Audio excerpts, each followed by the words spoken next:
This video is brought to you in collaboration with WoWhead.com. Hello everyone! The story of the Druids of the Flame, it takes us back to the Cataclysm period, but to understand it properly, we'll have to go even further back. Talk a little bit about the history of the Night Elves. So let's dive back over 10,000 years ago, where the Night Elves and their allies of dragons, wild gods, time travelers and others, they managed to save the day against the Burning Legion. They earned victory in the War of the Ancients, and to contain the powers that had drawn the ire of the Legion to begin with, the Aspects decided to plant a world tree. Nordrassil, they called it, Crown of the Heavens, and to reinforce their connection to the Night Elves, several enchantments were placed upon the tree.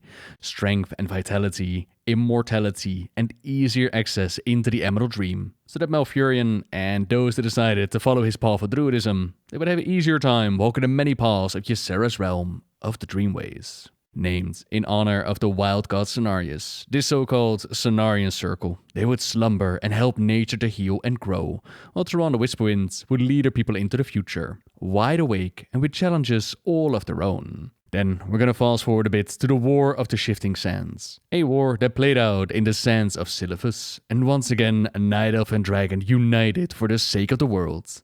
On the battlefield there was Fendrel Stackhelm. He was an absolute beast, leading the charge against Cthulhu and his forces. Something that the enemy knew, something that the enemy needed to break. Volstan was taken captive, brutally executed in front of his father by General Rajax. While this war would ask for much more sacrifice, it was eventually won, with a big wall surrounding Ankiraj, but no real victory was felt by Fendrel. He had already lost his wife when she gave birth. Now his beloved child had been taken away. He was done with all of it, and yet his torment had only just begun. Since the Legion had no intention of letting go of Azeroth and would try to invade several times, the war that played out during Warcraft 3, it would once again have the Night Elves make a massive sacrifice. Malfurion decided to destroy Nordrassil, detonate those magical enchantments, send Archimonde and the Legion back to where they came from. A decision not easily made. We are its protectors, and through it we were granted immortality and power over nature. Now, at last, it is time we gave that power back. You realize that we will age as these mortals do. Our powers over nature will wane in time. If pride gives us pause, my love, then perhaps we have lived long enough already. The day was saved, of course, but the Night Elves lost a lot. While we might look at it as a great heroic act, not all of their people were happy with the decision that was made for them. Giving up your immortality, it's no small price to pay.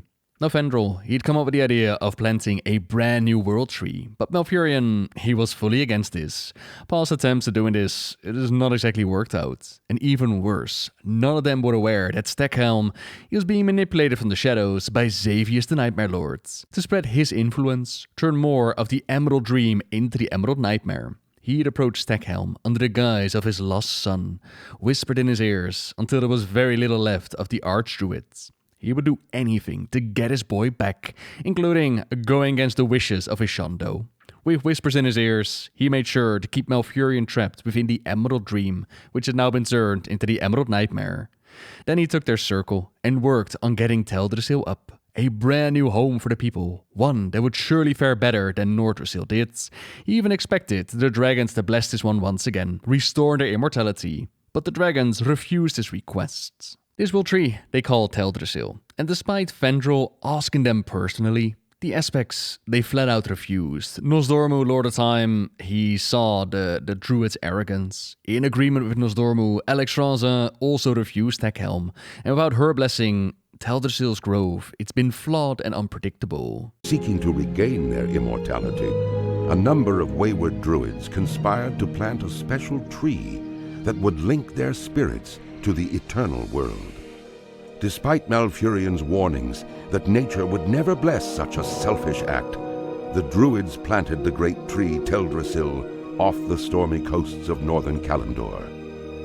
Within the twilight boughs of the colossal tree, the wondrous city of Darnassus took root. And, full of corruption through Stackhelm and the Emerald Nightmare. but that wasn't known at the time. You might remember actually helping him out in Classic, gathering Moro grain, which he in turn used to keep Malfurion in his slumber.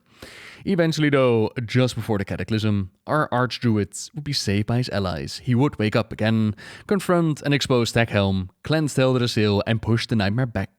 The fallen Archdruid was then locked away within the burrow dens at Mount Hyjal, setting the stage for the introduction of the Druids of the Flame. So at this point, we have destroyed Nordrassil, but it's been incredibly slowly healing again, but nowhere near ready. We also have Teldrassil, which was recently cleansed by Malfurion and home of the Night Elves. We also got a Staghelm and some of the other Night Elves that are not happy with the choices that are being made for them, but he's locked away now. And then we have Deathwing the Destroyer, breaking out of the world and causing massive destruction, as well as changes across the surface. And all will burn beneath the shadow of my wings. The corrupted Black Dragon Aspects was on a mission, working hard to bring about the so-called Hour of Twilight, the moment in which the old gods would break out of their prisons and rule the world once more. More specifically, the old god N'Zoth was signing his paychecks, but he wasn't alone on his mission either, far from it. We saw, for example, forces like Cho'Gall and the Twilight Hammer. There was Alakir the Windlord, as well as Ragnaros the Firelord. They unleashed so many plans and schemes that surely one of them was going to succeed. And if it did, Azeroth would be theirs. Unfortunately for them though, heroes of Azeroth rose up and stood united to push back the darkness. Or in the case of Mount Hyjal, push back the flames. This world and all that you hold dear exist only to burn. The end comes, son of Durotan. The final hour of twilight. And there is nothing you can do to stop it. It's in Mount Hyjal, where we took on the majority of Ragnaros' invading forces. We even brought back some of the wild gods that we lost before. Meanwhile, the Lord of Fire also managed to recruit himself some brand new allies, with once again some accidental help. We were told that the Twilight Hammer forces had set their eyes on a rather important prisoner, none other than Fendrel Staghelm. The green dragon Alistra convinced us that it would be a really good idea to move him preemptively through the Emerald Dream into her protective care. Little did we know that Alistra would soon enough be known as Alice Razor, her reward for betraying all of us, handing over Staghelm to Ragnaros, where she became a mighty, fearsome firehawk. Our Archdruid was offered the might of the Firelands, offered to become Ragnaros' new majordomo, since, as you might remember, during Classic, we raided Moltecore, we kinda had the previous one killed. The first Druid of the Flame, Fendrel would be, able to transform himself into a fiery cat, a hawk and a scorpion.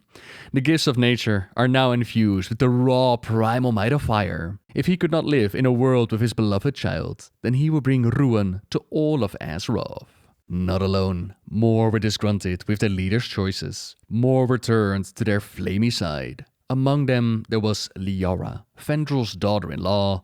She had lost her husband, just like Fendrel had lost his son. But for the sake of their child, she had found the strength to carry on. That flame of hope was then snuffed out when the Horde pushed deeper into the Night Elven lands. After losing everything to live for, seeing how their leaders did nothing to protect them, Fendrel's offer was simply too good to pass up on. And what kind of power were they given? Well, at some point, we come up with a brilliant idea of going through a ritual to speed up Nordrassil's recovery. There's Uber Shaman Thrall, Agra, Malfurion, and the Dragon Aspects. They all gathered for this ritual, but so did the new Druids of the Flame. Friends, we have gathered here today to heal this world that we've sacrificed so much to save. For the first time, the Earthen Ring and the Cenarian Circle will unite to restore this great tree, thereby healing the whole of Azeroth. Time is precious, sister. Let us see to our ritual.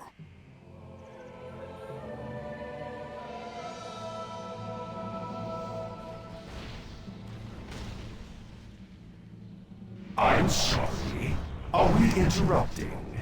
The Twilight's Hammer! Not so fast, son of Durotan. You and your allies have certainly set us back, but the hour of twilight cannot be averted! The Twilight Prophet knows that you, and you alone, are our final obstacle. He sent me to remove you from the game. I do not fear death. Death? Who said anything about death? Goel! No!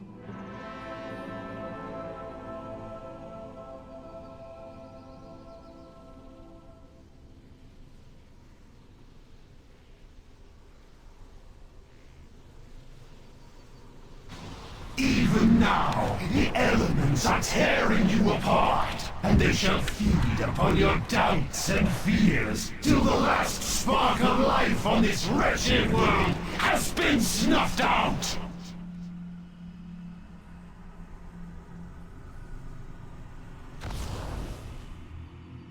You'll regret this, stranger. Will I?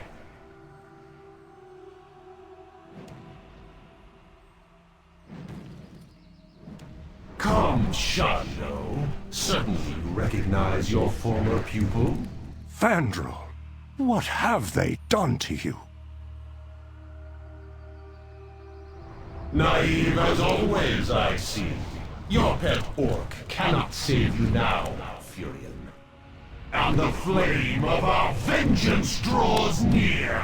Be ready! They managed to confine some of the biggest powerhouses that we had during the Cataclysm, while then splitting Thrall into the different elements and scatter him across the elemental planes. Heroes would join Agra in putting him back together, better than he ever was, to which they then had a wedding and off-screen finished this ritual. Still though, it's quite the incredible display of power right here, and not the last time either. As we teamed up with the Wild Gods, tried to fight our way into the elemental plane of fire, to take the battle into Ragnaros' home domain, we needed to open up some portals. And of course Ragnaros, he was not just going to let us in. Leyara, probably one of the more zealous Druids of the Flame out there, she was right there at the forefront. She had set her sights and hopes on taking out Malfurion. But when Hamul presented himself as a target, she didn't say no. You're the one from the portal, the Druid of Flame. You killed dozens of my students. You will pay for what you've done. Enough of this! What is this? I can't move. Someone help! Burn, Torrent, burn! Have you had enough yet? Have you felt enough pain? Now, look before you. One of Azeroth's most powerful druids, reduced to nothing but a charred husk! Such is the will of Vandrel Staghelm. Such is the will of the Flame! Expecting to burn the life right out of him, she severely wounded at poor Torren, but the Druids would manage to recover, eventually gain enough strength to stand with us and end her suffering. I'll kill your companion, just like I killed Hamul, and there is nothing you can do about it. You did not kill Hamul, Leyara. He lives.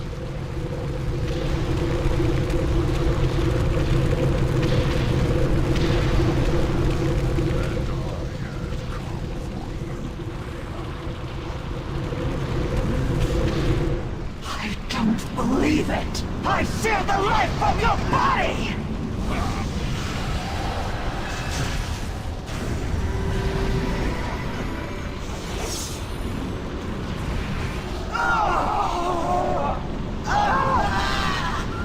With many battles across the Molten Front, the united might of Azeroth, the Guardians of Hyjal, were able to fight the way into Ragnaros' lair. Alistra, or well, Alice Razor, as we now would call her, several other mighty forces of the Fire Lord, they were slain. The bridge was created, and just before we could take care of the big Elemental Lord himself, there was his Major Domo. Very well! Witness the raw power of my new lord!